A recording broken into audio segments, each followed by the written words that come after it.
Hey, good afternoon. Appreciate everyone being here. You know, first and foremost, as I start, I have got to thank our fan base. I mean, they brought great energy and electricity to the environment on Saturday night. I cannot thank them enough for their passionate support. I mean, everyone knows we have one of those passionate fan bases in all of college athletics, and so we had a tremendous environment for the game on Saturday night. Great energy and electricity in the stadium. I know our players certainly fed off of it, and so I ask that they continue to show up with that level of passion and support for every home contest throughout the season, because it made for a great environment to play and coach in. Obviously, just touching on the game real quick, not the result we wanted. I do think our guys competed tremendously hard and played with great effort for the full 60 minutes. It's pretty well documented that we had some significant contributors who were unfortunately unavailable for the game and unable to play, and so that forced us to be creative at times in the game planning. And so, again, unfortunately did not get the result we wanted, but I do think our players continue to play with that bulldog mentality, and they competed and played tremendously hard for the entire game. Okay, so as we go into this next week, all right, hopefully we're gonna be able to get a few of those guys back. We certainly need to get freshened up as a roster, and so hopefully get a few of those guys back and have them available for the game. We're facing a very good opponent.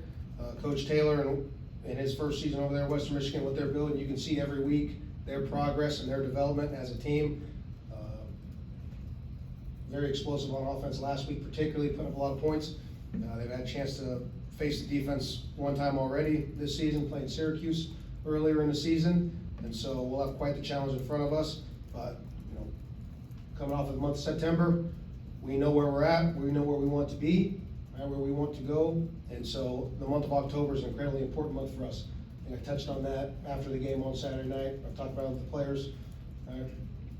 October is an incredibly important month for us. It starts by going 1-0 this week. We need to go to work. Well, we need to respond properly. We need to go 1-0 this week, and then we need to take advantage of the bye week, and obviously get into the second half of the season. So with that, I'll open up to questions. Start off that movie right with Steve.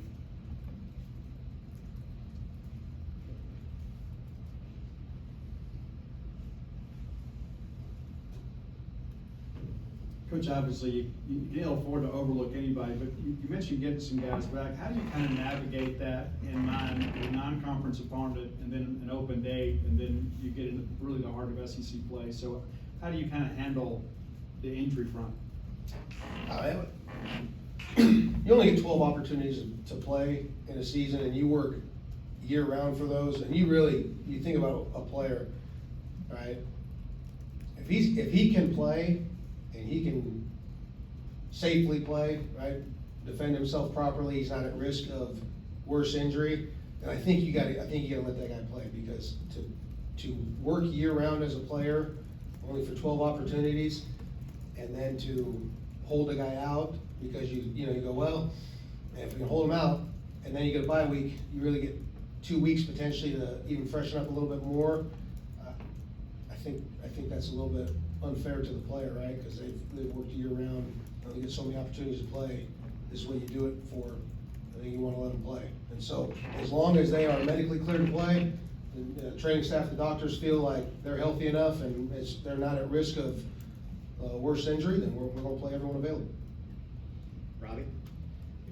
I guess it might be tough to answer this when you have the injuries that you have, but it's been talked about getting the best 11 players on the field. Do you feel like y'all have been able to do that consistently, or are you still trying to find that out? I mean, right now we're probably a little more banged up defensively, right? And so, I mean, well, I'll give you one, right? Unfortunately, I do have to announce that, unfortunately, Travion Williams is going to be done for the year. He ended up having a season-ending surgery. And so, when he's available, is he one of the best 11? Yeah, we want him on the field. Unfortunately, he's not available, so we have to find a new way. That would be one example. But, again, I think that's kind of deeper question than that.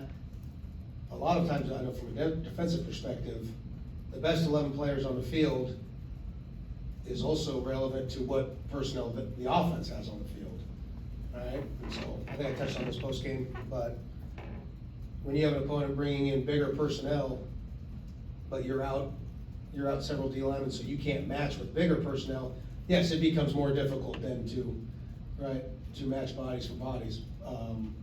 But simply put, I mean, we don't make excuses for injuries around here, right? It's next man up mentality, and you gotta find a way. And so, but I do think at times, you know, we played some linebackers in some roles that maybe were traditionally defensive line alignments. Yeah, I think that was a better combination of getting the best 11 on the field than rather than putting a true freshman defensive lineman who's getting his first college action, maybe, right? I mean, in that case, yeah. Kind of along those lines, Zach, Don Terry got in there, Ty Cooper got in there for their first extensive playing time. Now that you had a chance to review the film, how well did those guys take advantage of that opportunity? Don Terry particularly well. I mean, he's gonna see increased game reps from here on out, I would imagine. Assuming he continues to perform like that and be reliable and do his job, you know, and do his assignment. Ty again also did a really good job.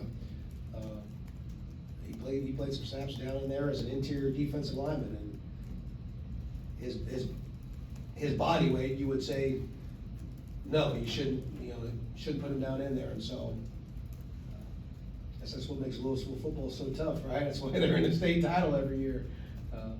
Tough football players come out of there, and so, yeah, he'll see increased reps as well also. Robbie? You talked about having to get creative too on the defensive side. How did you feel like y'all handled that? I mean, a lot of times you might have had a one down lineman, and you had to kind of change things up, obviously with the injuries up front. And how did you feel like y'all handled changing things defensively, schematically? Again, I think on every play there was always at least two defensive linemen in there. Now sometimes Crumity he didn't have his hand in the ground, right? He was really blitzing to a defensive line position, but you know, I mean, obviously, did we get the results exactly what we wanted? No, not exactly. Do I think those guys on defense did the very best they could at executing the plan and some new assignments and alignments than what they maybe practiced at this point, because we had to be creative in some things we did? Yeah, I think they did a really nice job of buying into it and giving everything they had. Again, if you are a little undersized, again, because of unavailability of some of our front guys, I do not think it's in your best interest to be a little undersized and then also just line them up and play static, right? Usually you're gonna wanna move and stunt and do some things to try to get on edges and slow down the opponent. And so, we didn't stop the run as good as obviously we hoped for, but I don't think it was a horrible effort either.